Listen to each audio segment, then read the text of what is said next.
behind the glittering success of the Jackson dynasty lies a tapestry of shocking secrets. Abusive marriages, bankruptcy fraud, cold family rejections, and a hidden daughter, kept secret for decades. While Michael became the king of pop, his siblings faced devastating personal battles that would tear the family apart. Here's what really happened to Joe Jackson's children. Rebby Jackson. Maureen Riette Jackson, known as Rebby, was born on May 29, 1950, as the first child of Joe and Catherine Jackson in Gary, Indiana.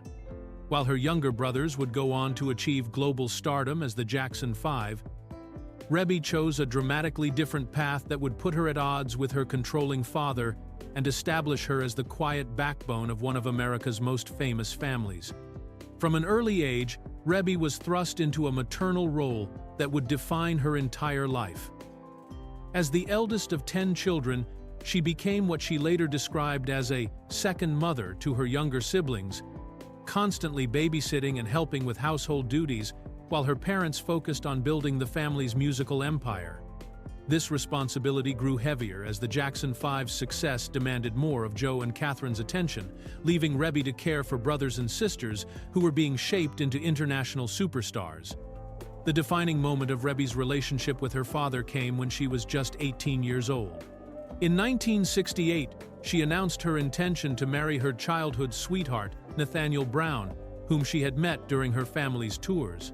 Joe Jackson was furious about the decision, believing that marriage would derail any potential music career for his eldest daughter. He wanted Rebby to follow in her brother's footsteps and become a performer, but she had no interest in the demanding world of show business that had already consumed her family's life. The conflict reached its peak at Rebby's wedding ceremony. In an act of defiance that shocked the Jackson family, Joe refused to walk his daughter down the aisle, making his disapproval publicly known on what should have been one of the most important days of her life. This rejection created a lasting rift between father and daughter, but Rebby went ahead with the marriage anyway, choosing love and independence over her father's approval. Despite the family tensions, Rebby did eventually enter the music industry, but on her own terms and much later in life. She didn't release her debut album until 1984 when she was 34 years old, making her the last Jackson sibling to pursue a recording career. Her album, Centipede, featured a title track written by her brother Michael and became her biggest hit, reaching number 24 on the Billboard Hot 100. However, music remained secondary to her role as the family's emotional anchor. Throughout the decades of Jackson family drama, scandals, and tragedies, Rebby maintained her position as the stable, nurturing presence that held everyone together. While her siblings dealt with public controversies, legal troubles, and personal struggles, she quietly supported them from behind the scenes. Her brothers and sisters could always count on Rebby to provide emotional support and practical help when their high-profile lives became overwhelming. The most challenging period of Rebby's caretaker role came in January 2013, when her husband Nathaniel Brown died after a battle with cancer. After 45 years of marriage, she was suddenly alone, but even in her grief, family responsibilities continued to call. Since 2017, Rebby has taken on the care of Jackson family matriarch Catherine Jackson, who is now in her 90s. This latest role as her mother's primary caregiver represents the continuation of a lifetime spent putting family needs before her own ambitions, making her the unsung hero who has kept the Jackson dynasty connected through all its trials and triumphs. Jackie Jackson. Sigmund Esco Jackson, known as Jackie, was born on May 4, 1951, as the second child of Joe and Catherine Jackson and became the oldest member of the legendary Jackson 5. While his younger brother Michael would eventually overshadow the entire group with his solo success, Jackie's life took a dramatically different turn, marked by turbulent relationships and a series of personal scandals that kept him largely out of the public spotlight for decades. As the eldest son, Jackie was instrumental in forming what would become one of the most successful pop groups in history. When their father Joe discovered his son's musical talents in the mid-1960s, Jackie was already showing promise as a performer alongside his brothers Tito and Jermaine. By 1969, the Jackson 5 had signed with Motown Records, and were dominating the charts with hits like I Want You Back and ABC, with Jackie contributing tenor vocals and helping to create the group's signature harmonies. However, Jackie's personal life became increasingly complicated as the group's fame grew. In 1974, he married his first wife, Enid Arden Spann, after the couple had been together for 5 years. What seemed like a stable relationship quickly deteriorated into something much more dramatic and potentially dangerous. According to reports that later surfaced, Jackie's marriage to Enid was marked by infidelity and explosive confrontations that would ultimately lead to its shocking end. The most startling incident in Jackie's first marriage occurred when Enid allegedly discovered him in a compromising situation with Paula Abdul, who was working as a choreographer for the Jackson family at the time. The discovery reportedly sent Enid into a rage that culminated in an event that sounds almost too bizarre to believe. According to Margaret Maldonado, who later wrote about the Jackson family, Enid actually ran Jackie over with her car in response to catching him with Abdul, causing him to suffer a knee injury that would affect his ability to tour with his brothers. This knee injury, which Jackie and the family initially explained as a simple accident, became a significant problem for the Jackson 5's touring schedule and forced Jackie to miss important performances. The true cause of the injury remained largely hidden from the public for years, with the family maintaining the fiction that it was just an unfortunate mishap rather than the result of a domestic dispute gone terribly wrong. Jackie and Enid's marriage finally ended in divorce in 1987, but the aftermath continued to follow Jackie for years. Enid Spann died from a brain aneurysm in 1997, taking many of the secrets of their troubled relationship with her. During their marriage, the couple had 2 children together.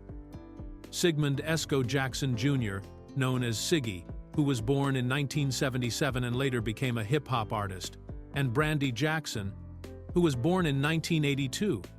Following his first marriage's dramatic end, Jackie went on to marry twice more, suggesting a pattern of seeking stability that seemed to elude him. His subsequent relationships were far less public and controversial than his first marriage, but they demonstrated his continuing struggle to balance his personal life with the demands and pressures of being part of America's most famous musical family. Today, Jackie continues to perform sporadically with his surviving brothers, appearing at reunion concerts and special events that celebrate the Jackson 5's legacy. Despite being in his 70s, he remains connected to the music that made his family famous, though he has never achieved the individual recognition that some of his siblings found in their solo careers. Tito Jackson. Toriano Adarel Jackson, known as Tito, was born on October 15, 1953, and became the 3rd eldest of the Jackson children. On September 15, 2024, at the age of 70, Tito died suddenly from a heart attack while on a road trip to transport his collection of antique cars from California to his new home in Oklahoma, marking a tragic and unexpected end to the life of the Jackson 5's guitarist and founding member. Tito's journey to musical stardom began with an act of childhood rebellion that would accidentally launch one of the most successful pop groups in history. As a young boy, he secretly played his father Joe's guitar when Joe wasn't home, despite strict orders that the instrument was off-limits to the children. One day, Tito broke a string while playing and tried to hide what he had done, fearing a severe beating from his father. When Joe discovered what happened and demanded that Tito show him what he could do with the guitar, he was amazed by his son's natural talent and decided to encourage the musical abilities he saw emerging in his children. This moment of discovery led to the formation of the Jackson 5 in the mid-1960s, with Tito serving as the group's guitarist, while his younger brothers Michael and Jermaine handled most of the lead vocals. Unlike his more prominent siblings, Tito was content to provide the musical foundation for the group's success, playing rhythm guitar and contributing background vocals to the hits that would make the Jackson 5 international superstars. His steady presence and musical skills were essential to the group's sound, even though he rarely sought the spotlight for himself. After the Jackson 5's initial success began to fade, and the group transitioned into the Jacksons in the mid-1970s, Tito continued to tour and record with his brothers while also beginning to explore his own musical interests. He developed a passion for blues music that would eventually lead to a solo career later in life, though he remained dedicated to the family group throughout the peak years of their fame. In his later years, Tito finally pursued the solo blues career he had always wanted, releasing his debut album Tito Time in 2016 when he was 63 years old. The album showcased his guitar skills and his love for traditional blues music, earning him respect as a musician in his own right rather than just a member of a famous family group. His single Get It Baby reached number 19 on the Billboard Adult R&B chart, proving that he could find success as an individual artist even decades after his initial fame. The final chapter of Tito's life began in September 2024 when he decided to relocate from California to the countryside of Claremore, Oklahoma. He was in the process of transporting his beloved collection of antique cars to his new home when tragedy struck during what should have been a routine road trip. Tito was traveling with his business partner Terry Harvey when he began experiencing chest pains and sweating while they were in Gallup, New Mexico. According to reports from the incident, Tito's last words to Harvey were, "I ain't feeling good in my chest," before his condition rapidly deteriorated. The situation became serious enough that someone at the American Heritage Plaza shopping center noticed Tito was in distress and flagged down a police officer at approximately 6:17 in the evening. An ambulance was immediately called, and Tito was rushed to a local hospital, but medical personnel were unable to save him, and he was pronounced dead that same day. Just days before his death, Tito had been active and performing with his brothers Jackie and Marlon in England, and he had posted on social media about visiting a memorial to his brother Michael in Munich, Germany, showing no signs of the health crisis that would soon claim his life. Jermaine Jackson. Jermaine LeJean Jackson was born on December 11, 1954, as the fourth child of Joe and Catherine Jackson, and his life became defined by a series of controversial decisions that created lasting rifts within one of America's most famous families. Most notably, his choice to stay with Motown Records when his brothers left in 1976 split the Jackson 5 apart, and decades later, his decision to marry his brother Randy's ex-girlfriend created one of the most bizarre family situations in entertainment history. As one of the original members of the Jackson 5, Jermaine served as the group's secondary lead vocalist alongside his younger brother Michael, contributing his distinctive voice to classic hits like "I Want You Back" and "I'll Be There." His smooth vocal style and natural stage presence made him an essential part of the group's early success. And many fans considered him almost as important to the Jackson 5 sound. The first major controversy of Jermaine's life came in 1976 when the Jackson 5 decided to leave Motown Records due to disputes over creative control and financial arrangements. While his brothers Jackie, Tito, Marlon, and Michael chose to sign with Epic Records and rename themselves the Jacksons, Jermaine made the shocking decision to remain loyal to Motown and Berry Gordy, who had discovered and nurtured the group's early career. This choice was deeply personal for Jermaine because he had married Hazel Gordy, Berry Gordy's daughter, in 1973, making him part of the Motown founders' family. Jermaine's decision to stay behind created an immediate and painful split within the Jackson family, as his brothers felt betrayed by what they saw as his choice to put his marriage and personal relationships ahead of family loyalty. The rift was so severe that youngest brother Randy had to join the group to replace Jermaine, fundamentally changing the dynamic of the Jacksons and creating tensions that would last for years. Jermaine didn't reunite with his brothers until 1983, when he joined them for a performance on the Motown 25 television special, and he officially rejoined the Jacksons for their Victory album and tour in 1984. However, the most shocking chapter of Jermaine's personal life began in the 1990s, with his relationship with Alejandra Genevieve Oaziaza, a woman who had previously been involved with his younger brother Randy. Alejandra had already had 2 children with Randy before beginning her relationship with Jermaine, but instead of avoiding this complicated situation, Jermaine pursued and eventually married her in 1995. This decision created an unprecedented family dynamic that confused and disturbed many people both inside and outside the Jackson family. The marriage between Jermaine and Alejandra resulted in 2 sons, Jafar Jeremiah Jackson, born in 1996, and Your Majesty Jermaine Jackson, born in 2000. What makes this situation so unusual is that these children are technically both siblings and cousins at the same time, since their mother had previous children with their father's brother. Alejandra's children with Randy and her children with Jermaine share the same mother but have fathers who are brothers, creating a family tree that defies conventional relationships and shocked even the Jackson family, who had already experienced their share of unconventional situations. The marriage between Jermaine and Alejandra lasted until 2003, when they divorced, but the complicated family relationships they created continue to this day.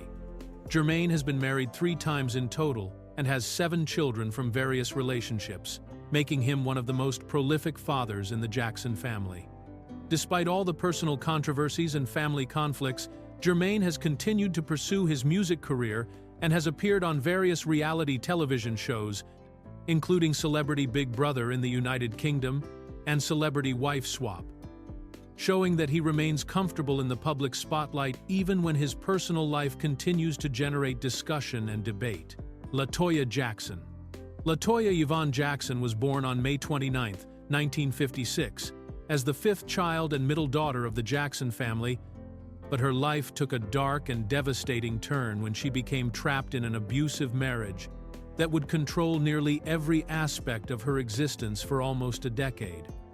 Her husband, Jack Gordon, who began as her manager in 1987, transformed from a business partner into a violent controller who used threats, beatings, and psychological manipulation to force LaToya into situations that damaged both her career and her relationships with her family. Before meeting Gordon, LaToya had been one of the more conservative members of the Jackson family, raised as a devout Jehovah's Witness alongside her mother, Catherine. She had begun her own music career in the early 1980s with modest success, but she was known for her traditional values and modest public image. All of that changed dramatically when Gordon took over her management and began pushing her toward increasingly controversial and sexualized public appearances that went against everything she had been taught to believe.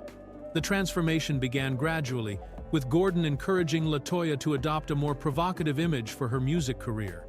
However, what the public didn't know was that behind the scenes, Gordon was using physical violence and intimidation to control her decisions. According to LaToya's later testimony, the first time Gordon hit her, she was in complete shock, remembering only the ringing in her ears after the blow.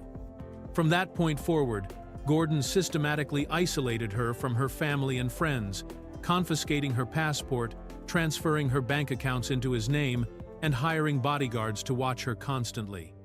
The most visible sign of Gordon's control came in 1989, when he forced LaToya to pose for Playboy magazine, something that horrified her family and went against her religious beliefs. When photographers later captured images of LaToya with black eyes, Gordon claimed they were caused by an intruder, but these injuries were actually the result of his repeated beatings. The abuse escalated dramatically in 1993 when Gordon beat LaToya so severely with a heavy brass dining room chair that she lost consciousness, and he believed he had killed her. Gordon's control over LaToya reached its most destructive point during her brother Michael's 1993 child molestation allegations. In December of that year, Gordon forced LaToya to hold a press conference in Tel Aviv, where she made shocking accusations against Michael, claiming she had seen checks made out to families of young boys, and asserting that Michael was guilty of the charges against him. These statements devastated the Jackson family and led to LaToya being completely cut off from her siblings and parents. What the public didn't understand at the time was that LaToya was speaking under extreme duress, with Gordon threatening to kill both her and her family members if she didn't comply with his demands. The woman who appeared at that press conference was not making her own choices, but was instead a victim of domestic abuse, being forced to say things that went against her true feelings about her brother. The accusations she made were later revealed to be entirely fabricated by Gordon as part of his plan to profit from the scandals surrounding Michael. LaToya's escape from this nightmare finally came in 1996 when she managed to contact her brother Randy while Gordon was away. Randy flew to New York to help her flee, and she immediately filed for divorce and sued Gordon in civil court under the Violence Against Women Act. The legal proceedings revealed the full extent of the abuse she had suffered, including detailed accounts of beatings, financial control, and psychological manipulation that had lasted for nearly a decade. After her divorce was finalized in 1997, LaToya worked to rebuild her relationships with her family members, who welcomed her back and acknowledged that they had understood she was not speaking freely during the years of abuse. Gordon died of cancer in 2005, finally ending the threat he had posed to LaToya's safety and allowing her to speak more openly about the horrors she had endured during their marriage. Marlon Jackson. Marlon David Jackson was born on March 12, 1957, as the sixth child of the Jackson family, and unlike most of his siblings who remained tied to the entertainment industry throughout their lives, he made the remarkable decision to completely abandon music after 1989 and reinvent himself as a successful businessman and real estate professional in Southern California. This choice made him one of the few Jackson siblings to find genuine success and stability outside of show business, while maintaining what many consider to be the most grounded and stable family life among all the Jackson children. Marlon's early life was marked by tragedy when his twin brother Brandon died within 24 hours of their birth, leaving Marlon to grow up feeling like he had lost half of himself. This experience created an especially close bond between Marlon and his younger brother Michael, whom he often referred to as his replacement twin and described as his partner in being the family's jokers. When the Jackson 5 was formed in the mid-1960s, Marlon joined as a dancer and percussionist, contributing to the group's dynamic stage performances while his brothers handled most of the vocal duties. Throughout the Jackson 5's rise to fame and their later transformation into the Jacksons, Marlon remained a steady presence in the group, though he was never one of the primary lead singers. He contributed background vocals and continued to be known for his energetic dancing, earning the nickname the Dancingest Jackson for his flamboyant moves on stage. His most notable musical moment came in 1984 when he wrote, produced, and performed the lead vocals on the song Body for the Jacksons' Victory album, which became a successful single and showcased his abilities as both a songwriter and performer. However, by the late 1980s, Marlon had grown tired of the music industry and the constant pressures that came with being part of America's most famous musical family. In 1987, he released his only solo album, Baby Tonight, which featured 9 songs that he wrote and co-produced himself. The album's lead single, Don't Go, reached number 2 on the R&B charts, proving that he could achieve success as an individual artist. But rather than capitalizing on this achievement, Marlon made the surprising decision to step away from music entirely. After leaving the entertainment industry in 1989, Marlon moved into real estate and quickly established himself as a successful agent in Southern California, building a career that provided him with financial stability and personal satisfaction without the public scrutiny that had defined his childhood and young adult years. This transition allowed him to focus on his family life with his wife Carol Ann Parker, whom he married in 1975 when he was just 18 years old, and their 3 children, Valencia, Brittany, and Marlon Jr.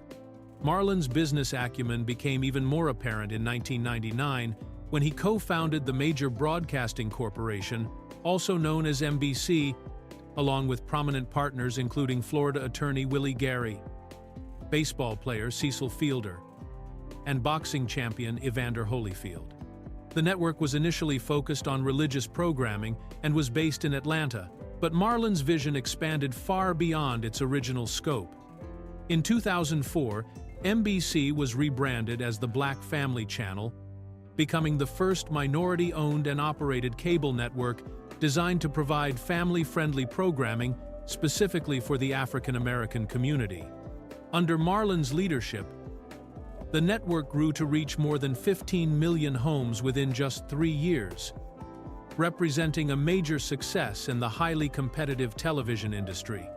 The Black Family Channel was eventually sold to the Gospel Music Channel in 2007, providing Marlon with a significant financial return on his investment and establishing him as a legitimate business executive. Following the sale of the Black Family Channel, Marlon continued his entrepreneurial activities by founding the Motherland Group in 2008, a company focused on bringing recognition and tourism to the historic city of Badagry in Nigeria. He also established the Study Peace Foundation in 2015, which creates programs designed to promote peace and unity in communities around the world, demonstrating his commitment to using his success and resources to make a positive impact beyond his own family. Michael Jackson.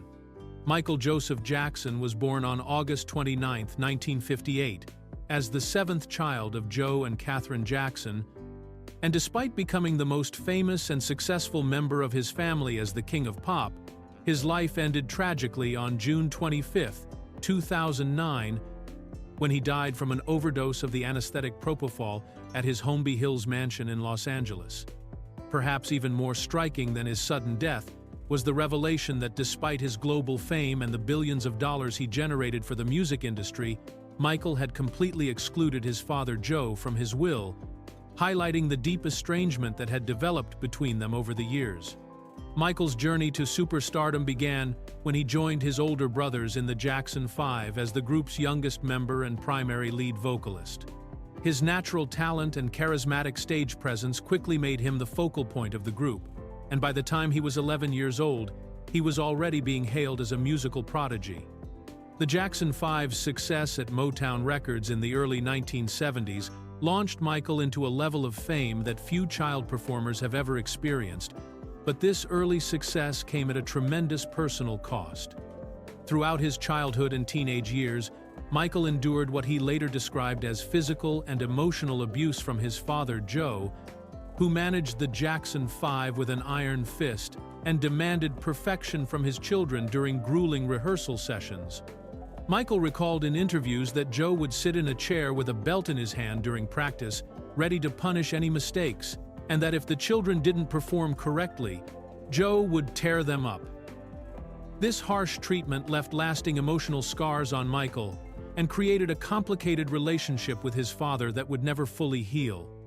As Michael transitioned into his solo career in the late 1970s and early 1980s, he achieved unprecedented success with albums like Off the Wall and Thriller, which became the best-selling album of all time.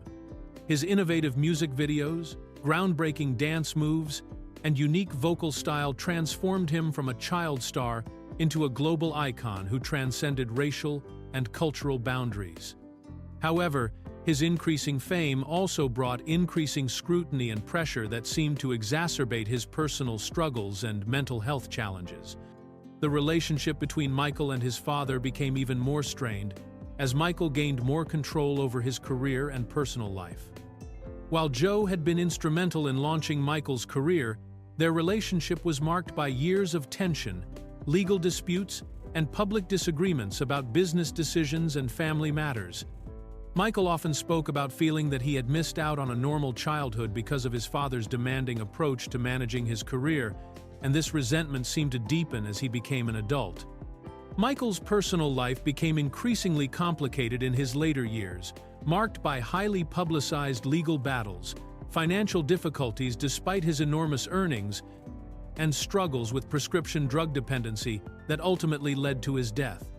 On June 25, 2009, Michael's personal physician Conrad Murray administered a fatal dose of propofol, a powerful anesthetic typically used in hospital settings, as a sleep aid at Michael's home. Murray was later convicted of involuntary manslaughter for his role in Michael's death. The most telling indication of the broken relationship between Michael and his father came to light when Michael's will was read after his death. The document, which had been prepared in 2002, made provisions for Michael's 3 children and left a significant portion of his estate to his mother Catherine, who was named as the guardian of his children. However, Joe Jackson was completely excluded from the will, receiving nothing from his son's estimated $482 million estate. This exclusion was particularly significant because it demonstrated that even after achieving global success that had made the Jackson name synonymous with musical excellence, Michael had never forgiven his father for the childhood trauma and abuse that had shaped his early years. When Joe attempted to challenge the will and seek compensation from various entities connected to Michael's estate, his legal efforts were unsuccessful, leaving him financially struggling in his final years despite having been the driving force behind the creation of one of entertainment's most valuable legacies. Randy Jackson. Stephen Randall Jackson, known as Randy, was born on October 29, 1961. As the youngest of the Jackson brothers and the ninth child overall in the Jackson family, but his life became marked by a series of legal troubles and financial problems that made him arguably the most troubled sibling in terms of run-ins with the law. Unlike his brothers who achieved varying degrees of success in the entertainment industry, Randy's adult life has been dominated by bankruptcy proceedings, criminal charges, and ongoing disputes over child support that have kept him in and out of courtrooms for decades. Randy joined the Jacksons in 1976 when the group left Motown Records, and his brother Jermaine chose to stay behind with the original label. As the replacement member, Randy brought his musical talents to the group during some of their most successful years in the late 70s and early 80s, contributing to albums like Destiny and Triumph that helped establish the Jacksons as a force independent of their Motown origins. He played keyboards and provided vocals for the group, and was even nominated for a Grammy Award for his work on their 1980 album Triumph. However, Randy's life took a dramatically different turn in the 1990s when his financial situation began to deteriorate rapidly. In 1996, he filed for bankruptcy, claiming that he was unable to pay his debts and needed legal protection from his creditors. As part of the bankruptcy proceedings, Randy was required to surrender his shares in Modern Records Incorporated, a music company he had started, in an attempt to build his own business empire outside of his family's established entertainment ventures. The situation became much more serious in 1998 when an arrest warrant was issued against Randy for failing to turn over the stock shares as ordered by the bankruptcy court. This legal trouble escalated further in 2001 when Randy pleaded guilty to bankruptcy fraud, admitting that he had deliberately failed to list all of his vehicular assets during the bankruptcy proceedings. This criminal conviction was a significant black mark on his record and demonstrated a pattern of trying to hide assets from both creditors and the legal system.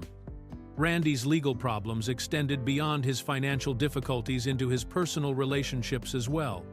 He was sentenced to 2 years of probation for domestic assault, though the specific details of this case were not widely publicized.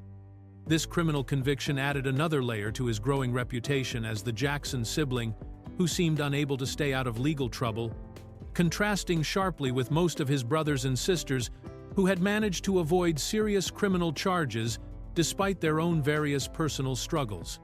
One of Randy's most complicated ongoing legal battles involves a massive child support dispute with Alejandra Genevieve Owaziaza, a woman who had relationships with both Randy and his brother Jermaine at different times.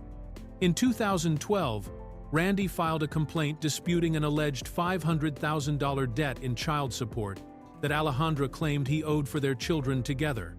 Randy protested that he had never been properly served with the original paternity lawsuit and claimed that the matter had been settled back in 1993, but his absence from the paternity proceedings had resulted in a default judgment in Alejandra's favor.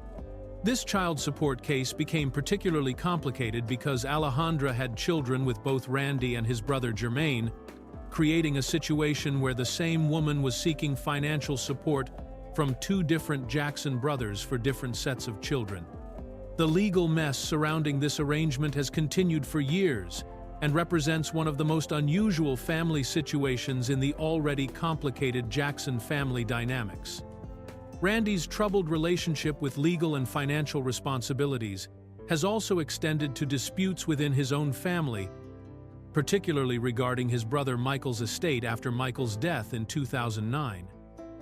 Randy attempted to challenge the executors of Michael's will and have the document dismissed entirely, a move that reportedly made their mother Catherine furious since she was a beneficiary of Michael's estate and Randy's actions threatened her financial security. Janet Jackson. Janet Demita Jo Jackson was born on May 16, 1966, as the youngest child of the Jackson family, and she achieved extraordinary success that made her the second most successful Jackson after her brother Michael, with multiple #1 albums and a career that spanned decades. However, her remarkable trajectory was dramatically altered by a single moment during the 2004 Super Bowl halftime show that led to what many believe was an industry-wide blacklisting that significantly damaged her career momentum and cost her millions of dollars in lost opportunities. Janet's rise to stardom began in the 1980s when she broke away from her family's musical shadow and established herself as a powerful force in her own right. Unlike many of her siblings who struggled to find individual success outside of the Jackson 5 legacy, Janet created a completely distinct artistic identity with albums like Control in 1986 and Rhythm Nation 1814 in 1989. These albums not only achieved massive commercial success, but also established Janet as a socially conscious artist who addressed issues like domestic violence, racism, and social inequality through her music. By the early 2000s, Janet had become one of the highest-paid musicians in the world, with record deals worth tens of millions of dollars and a level of influence that few female artists had ever achieved. Her music videos were groundbreaking works of art that influenced fashion and dance, and her concerts were elaborate productions that showcased her abilities as both a vocalist and an incredibly skilled dancer. She had successfully transitioned into acting as well, appearing in films like Poetic Justice alongside Tupac Shakur, proving that her talents extended far beyond music. The event that changed everything happened on February 1, 2004, during the halftime show of Super Bowl 38, one of the most watched television events in American history. Janet was performing alongside Justin Timberlake when, at the end of their duet, Timberlake pulled away part of Janet's costume, exposing her breast to an estimated 140 million viewers for approximately half a second. The incident, which became known as the wardrobe malfunction, created an immediate firestorm of controversy and outrage from viewers, politicians, and media watchdog groups. While both Janet and Timberlake claimed the exposure was an accident and not part of their planned performance, the aftermath was swift and devastating, particularly for Janet. The Federal Communications Commission received more than 500,000 complaints about the incident, making it one of the most complained about moments in television history. CBS, the network that broadcast the Super Bowl, faced massive fines and public criticism for allowing the incident to happen on live television during a family-friendly event. What followed was a series of consequences that seemed to disproportionately target Janet, while largely sparing Timberlake from similar punishment. According to multiple reports, Les Moonves, who was the head of CBS at the time, allegedly instituted an unofficial blacklist against Janet that affected her ability to get radio airplay, television appearances, and other promotional opportunities that were essential for maintaining her career momentum. This blacklisting was not openly acknowledged by the industry, but the effects were immediately apparent in Janet's declining chart performance and reduced media presence. The impact on Janet's career was both immediate and long-lasting. Her album Demita Jo, which was released just months after the Super Bowl incident, performed significantly worse than her previous releases. Despite containing what many critics considered to be some of her strongest material, radio stations across the country reduced or eliminated their play of Janet's music. And she found herself shut out of many television programs and award shows that had previously welcomed her appearances. Perhaps most tellingly, while Justin Timberlake continued to receive Grammy nominations, television appearances, and maintained his successful career trajectory after the incident, Janet's career never fully recovered to its previous heights. The contrast in how the two performers were treated highlighted what many saw as a double standard in the entertainment industry that punished the female performer more severely than the male performer for the same incident. In 2015, Janet founded her own independent record label, Rhythm Nation Records, which she runs with her brother Randy. representing her effort to regain control over her career and artistic output, without depending on the major record labels that had distanced themselves from her after the Super Bowl controversy. Brandon Jackson.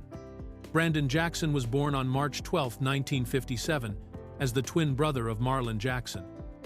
But his life lasted only 24 hours before he died shortly after birth, becoming the Jackson family's first tragic loss and creating a profound sense of incompleteness that would affect his surviving twin Marlon for the rest of his life.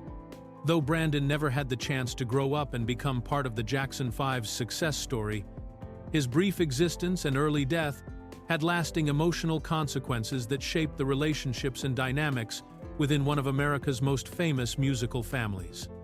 The circumstances surrounding Brandon's birth were already challenging, as both he and Marlon were born several weeks premature in an era when medical care for premature infants was far less advanced than it is today. The Jackson family was living in Gary, Indiana at the time, and Catherine and Joe Jackson were still young parents who had already welcomed 5 children into their growing family. The prospect of having twins was both exciting and daunting for the couple, who were working hard to support their expanding household on Joe's income from his job at the steel mill. When Brandon died within his first day of life, it created a devastating loss for the entire Jackson family, but particularly for Marlon, who would grow up always feeling like half of himself was missing. The death of a twin creates a unique type of grief that is difficult for most people to understand, as twins often develop an especially close bond even before birth, sharing the same womb and developing side by side during those crucial 9 months. For Marlon, losing Brandon meant losing what would have been his closest companion and lifelong partner. The impact of Brandon's death on Marlon became evident as he grew older and consistently described feeling incomplete without his twin brother. Throughout his childhood and into his adult years, Marlon would often speak about the sense of loss he carried and how it affected his relationships with his other siblings. This grief was particularly poignant because Marlon could see what his life might have been like if Brandon had survived, imagining how they would have grown up together, performed together, and shared the unique experiences that came with being part of the Jackson 5. In an effort to fill the emotional void left by Brandon's death, Marlon developed an especially close relationship with his younger brother Michael, who was born just 17 months after the twins. Marlon often referred to Michael as his replacement twin and described how they became the family's jokers together, creating a special bond that helped ease some of the pain of losing Brandon. This relationship between Marlon and Michael became one of the strongest sibling connections within the Jackson family, with the two brothers supporting each other through the pressures and challenges of their rise to fame. The memory of Brandon remained with the Jackson family throughout their years of success, serving as a reminder of their vulnerability despite their fame and fortune. When Michael Jackson died in 2009, Marlon's grief was compounded by memories of the brother he had lost as an infant decades earlier. During Michael's funeral service at the Staples Center, Marlon delivered an emotional eulogy in which he specifically asked Michael to give Brandon a hug for him, publicly acknowledging for the first time how much the loss of his twin brother had affected him throughout his entire life. This moment at Michael's funeral revealed the depth of Marlon's ongoing grief for both brothers and showed how Brandon's brief life and early death had created lasting emotional scars that never fully healed. Even though Brandon had lived for less than a day, his absence had shaped Marlon's entire life experience and influenced the relationships he formed with his surviving siblings. The fact that Marlon still thought about Brandon more than 50 years after his death demonstrates how profoundly the loss of a twin can affect someone, creating a lifelong sense of incompleteness that no other relationship can fully replace. Brandon's death also represented the Jackson family's first encounter with tragedy and loss, foreshadowing the difficulties and heartbreaks that would come later in their lives despite their incredible success and fame. Giovanni Jackson. Giovanni Jackson was born on August 30, 1974, as Joe Jackson's secret daughter from a 25-year affair with Cheryl Terrell, and despite being raised just 5 miles away from the famous Jackson family home in Encino, California, she was kept hidden from the public and largely rejected by her half-siblings for most of her life. The most painful example of this family rejection came in 2003 when she finally met her world-famous half-brother Michael at his Neverland ranch, only to experience a cold and dismissive encounter that left her feeling completely shut out from the family she had always longed to join. Giovanni's existence was the result of Joe Jackson's long-term relationship with Cheryl Terrell, a secretary for the Los Angeles Police Department who was about 20 years younger than Joe. The affair began in the early 1970s when Cheryl was in her 20s and Joe was in his late 40s, and it continued for more than 2 decades while Joe remained married to Katherine Jackson. Cheryl and Giovanni lived in a house that was remarkably close to the Jackson family compound, allowing Joe to maintain relationships with both families while keeping them completely separate from each other.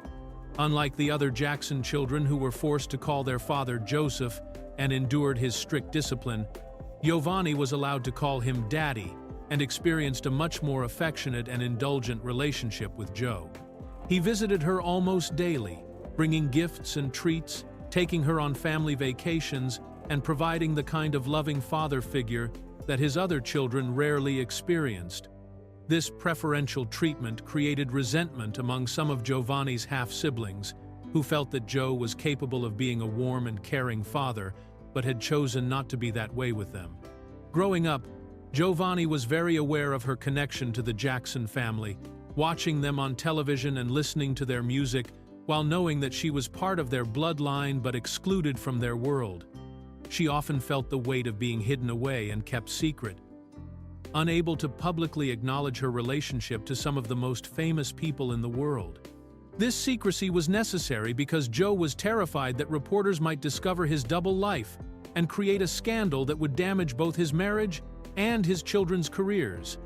The most devastating moment in Giovanni's relationship with her famous family occurred in 2003 when she was 29 years old and finally got the opportunity to meet Michael at Neverland Ranch during a family reunion. She had dreamed of this meeting for years, hoping that Michael would embrace her as his sister and perhaps develop the kind of close relationship that she had never been able to have with her other half-siblings. Instead, the encounter was profoundly disappointing and hurtful. When Giovanni approached Michael with her young daughter Yasmin, who was 8 years old at the time, Michael's response was cold and standoffish. He simply said hi to Giovanni without any warmth or acknowledgement that she was his half-sister, offering no hug, kiss, or even a handshake. However, his demeanor changed completely when he saw Yasmin, showing genuine fascination and affection toward the little girl, while continuing to ignore Giovanni entirely. The contrast in Michael's treatment was particularly painful for Giovanni, who later admitted that she was jealous of the attention her daughter received while she herself was dismissed. Michael gave Yasmin hugs and kisses and spent time talking with her, showing the kind of warmth and interest that Giovanni had hoped to receive herself. This experience reinforced the pattern of rejection that had defined her relationship with the Jackson family, where she felt constantly shut out despite her biological connection to them. Giovanni stayed at a hotel in Santa Barbara that night, rather than being invited to remain at Neverland Ranch, which further emphasized her outsider status. She returned the next day hoping for another chance to connect with Michael, but he remained in the main house and avoided any further contact with her. Even though her daughter Yasmin played happily with Michael's daughter Paris, Giovanni herself never got the opportunity to have a meaningful conversation with her half-brother or to feel accepted as part of his family.